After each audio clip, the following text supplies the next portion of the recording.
Welcome to the channel, Pain the Petite here with some more content to hopefully help out some of you new people.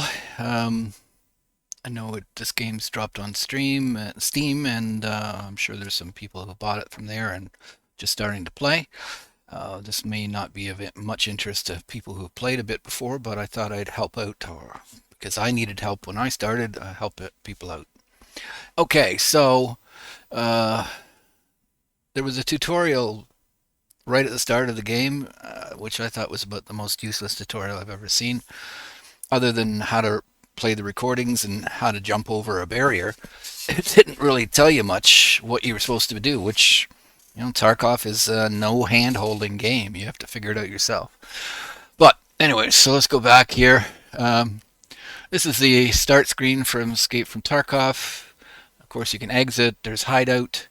There's trading. That takes you to the traders for tasks, buying and selling stuff. Character, that's for yourself. And Escape from Tarkov gets you into the game. Sorry if this is sort of a day late, but I was kind of busy yesterday. From there, when you go in, you can pick either to run a Scav raid or a PMC raid. So a Scav raid is you get a random selection of equipment. You can see here that I'm going to get a Sega and some kind of backpack, or sorry, vest, and I don't know what else. And here, this is me equipping my character. So scav raids, as far as I'm concerned, they're money making. If you get tight on money, run some scav raids. Now they're on a timer, so you can't run them too often. But um, yeah, that you go in as with a random assortment of gear. When you're a scav, the other scavs will leave you alone, so you only have to worry about people. And to me, it's a good thing to go in and collect materials with sort of a minimum of bother, and that's what I use for. There's tasks where you need food items, or in game you need to keep your hydration and your energy up, so you need food. In that case, I often will do scav runs on interchange because there's a food store there. So stuff like that. Okay, just give me a second here. Got to make a change. Oops. I'm gonna have to turn my gain down a bit here. It's getting too loud. There we go. So that's what you do as a scav, and I would run them as often as you can. Then there's PMC raids, and that is you taking a selection of your gear out of your stash and playing. Simple as that. Once you go to here or there, like select your mode, then you go next, and then you get to pick a map. Now it must be open, so you see a clear dot. Anything that's got a lock is locked for now. Basically, this new gameplay thing that they've done, putting a storyline in as you progress and do stuff for the traders, you're gonna open up more and more.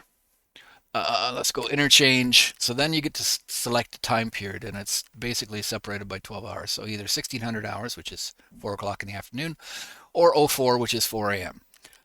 If you pick 04, it will be darker on the map, but I really haven't had that much of a problem. I don't have a map. There's maps in the game that you can carry that would pop up right now. But I haven't had too much of a trouble, especially like interchange is pretty a light map, and if you go into the mall, there's store lights, so you don't have to worry about it. But I wouldn't be too concerned about running at night. In fact, in some instances, I'll go at night because you're not as easily seen by players. Scavs, they don't care; they'll shoot you anyways. But it can make it a little bit easier. Now, for you to see enemies, it's better to go in at daylight. Anyways, you pick here. I'm gonna go 4 a.m. Next. This is where you can go into practice mode. So you pick here, and there won't be any players. There will be scavs, however. So if I go here, now you can go into the game settings, and you can turn off the bosses, and AI settings, you can set them as none. So in that case, you'll be the only one on the map. Scav War, you get all kinds of people coming at you continuously. Same for tagged and cursed. Friendly scavs, I guess they don't shoot you, but you can do that. If you don't, go back here, go forward again. So if you don't pick this, then you're just going to go right into the game, and it's ready to go, and I got all my stuff. The only other thing next you need to determine is Oh shit, I'm gonna have to go back. It didn't give me an opportunity to insure. So there's a thing where you can insure. So you can insure your gear with it costs you money, but you can do it with various traders. It'll usually come back between 1 and 2 days after. If you don't claim it, then you lose it. But it basically you get a little notification that such and such a trader that you insured with has sent their team to go collect stuff. And early on, it might be a good idea depending on your cash level because it can be quite pricey to insure, but it might be worthwhile you insuring because you'll get stuff back. Now, I basically don't insure early on. There's two thoughts about that. One is early on, everybody wants gear, so they're going to pick up everything you got, so there's no point insuring.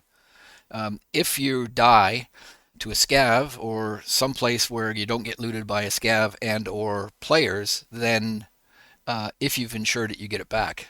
But if a player picks up your gun, and even if it's insured, you're not going to get it back. Now, I have had where somebody shot me, took my gun. Um, it's a long story. We were going to team up, and the guy was just an asshole. He was just looking to shoot me and take my stuff, which he did. But then he must have got killed because I actually got my stuff back on insurance because it was insured. Anyways, that's kind of how that works.